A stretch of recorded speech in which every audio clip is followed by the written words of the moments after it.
Ya, dalam 2 minggu terakhir ada 2 kecelakaan kereta api yang terjadi. Mengapa demikian? Kita langsung akan bergabung dengan Vice President Public Relation PT Kereta Api Indonesia, Joni Martinus. Pak Joni, selamat siang. Terima kasih atas waktunya. Pak, pertama-tama kami ingin tahu apakah sudah diketahui penyebab pasti anjloknya kereta Pandulungan yang terjadi pada kemarin? Ya, baik.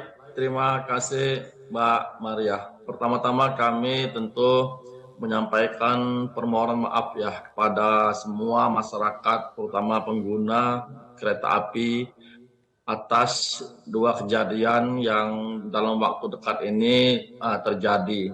Pertama di wilayah Daob 2 Bandung, Jawa Barat. Kemudian satu lagi di daerah Daob 8 Surabaya, tepatnya di stasiun Tanggulangin. Nah, memang ini menjadi PR kami ya untuk terus melakukan evaluasi dan juga melakukan banyak hal yang perlu kami tingkatkan untuk meningkatkan pengamanan. Kemudian terkait dengan pertanyaan tadi, apakah penyebab kecelakaan itu sudah diketahui, maka dapat kami sampaikan di sini bahwa kami dari internal PT KAI dan juga berkolaborasi dengan otoritas terkait yang memiliki kewenangan seperti KNKT terus melakukan investigasi, melakukan penyelidikan terhadap 2 kecelakaan tersebut. Teman-teman KNKT sudah menurunkan investigatornya untuk melakukan investigasi ya, sehingga nanti penyebab kecelakaan ini akan bisa kita ketahui bersama-sama. Nah, kami sangat terbuka bekerja sama dengan teman-teman KNKT mensupport apa yang dibutuhkan untuk bisa mengungkap penyebab kecelakaan ini. Seperti kemarin petugas kami sudah diperiksa, kemudian juga stasiun Haur Pugur dan Cicalengka juga sudah dilakukan pemeriksaan. Kemudian juga ada testing di antara 2 stasiun tersebut. Kemudian juga bagaimana teman-teman KNKT memeriksa fungsi-fungsi alat, persinyalan, semuanya diperiksa. Dan ini tentu kita sama-sama menunggu seperti apa nanti hasil investigasi dari KNKT tersebut. Seperti itu Mbak Maria. Iya, jadi belum ada dugaan sementara ya, Pak Joni. Dan kira-kira mungkin kapan publik bisa tahu apa penyebabnya misalnya juga. Dan misalnya juga penyebab kecelakaan kereta api di Cicalengka, itu kira-kira kapan akan diumumkan oleh KNKT?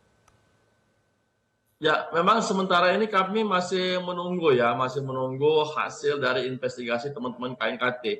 Jadi tentu untuk info Untuk 2 lebih kecelakaan lanjut ini ya, tentu jadi ya. belum ada informasi mengenai penyebab 2 kecelakaan ini sampai sejauh ini, Pak Joni, betul? Betul.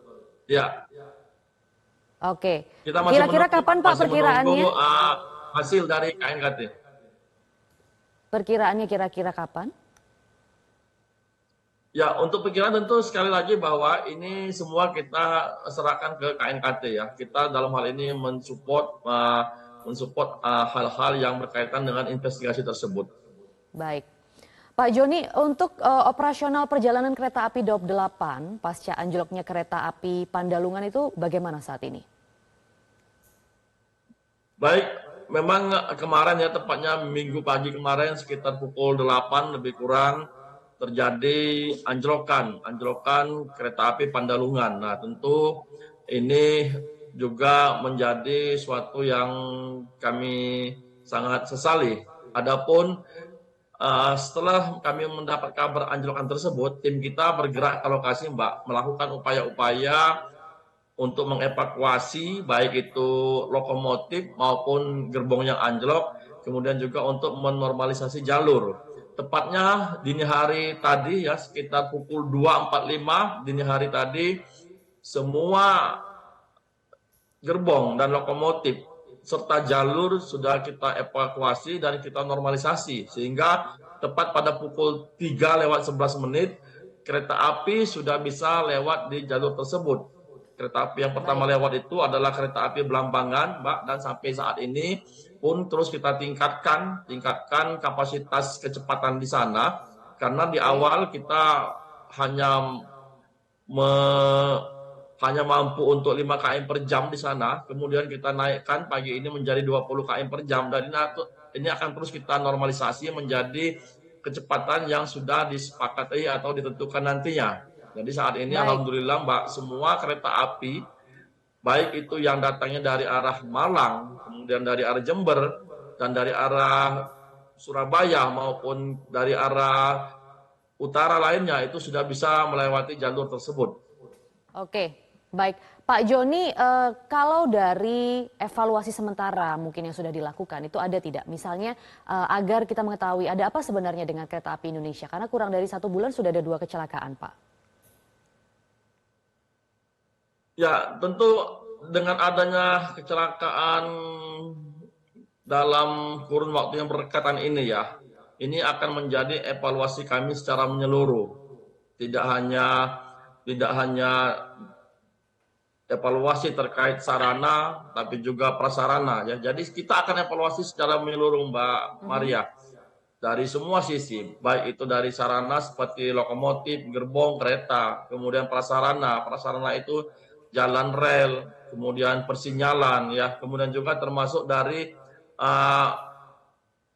SDM-nya. Jadi semuanya akan kita Ya. lakukan evaluasi dan kita akan lakukan ini secara cermat sehingga kita berharap bahwa kecelakaan kereta api baik itu kecelakaan kereta api yang sifatnya tabrakan antar kereta api, kemudian kereta api Oke, anjlok, kereta api terguling itu tidak lagi terjadi. Sekali lagi bahwa baik. kita terus melakukan evaluasi ini untuk memastikan bahwa kecelakaan seperti ini tidak terjadi lagi.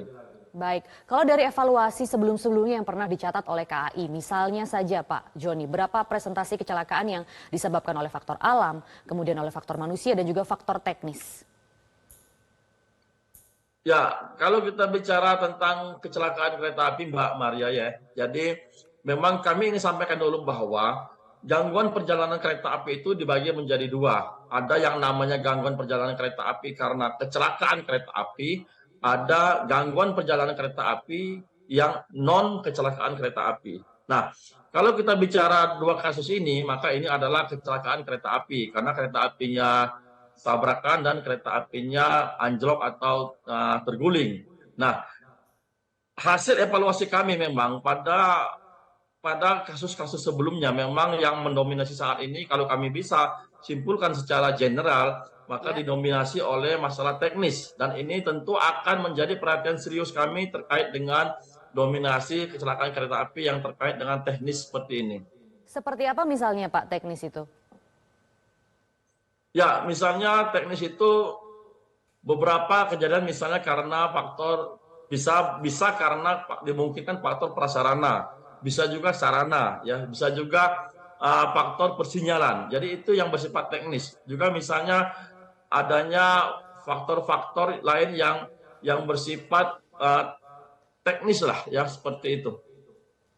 Baik, Pak Joni mungkin apa langkah yang akan dilakukan KAI agar bisa memastikan kepada masyarakat bahwa melakukan perjalanan dengan kereta api masih sangat aman dan nyaman. Mengingat saat ini KAI juga melakukan banyak perubahan ya, misalnya ada perubahan inovasi layanan, bahkan gerbong kereta yang saat ini memang masuk generasi baru.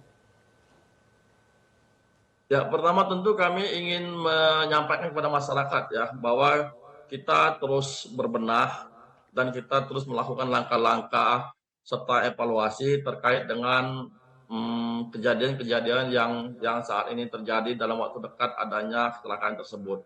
Maka dari itu pertama kami ingin bahwa hal ini tidak terjadi lagi. Maka langkah-langkah seperti membenahi peningkatan prasarana, kemudian juga bagaimana meningkatkan sumber daya manusia, terus bagaimana nanti meninjau ulang, mengevaluasi SOP dan aturan yang ada.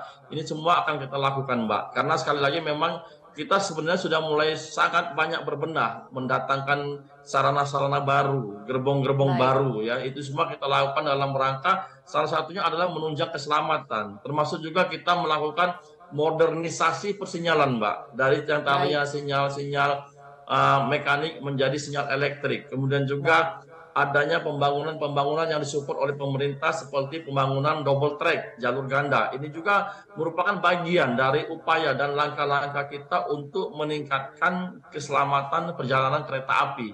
Seperti itu Mbak Baik. Maria.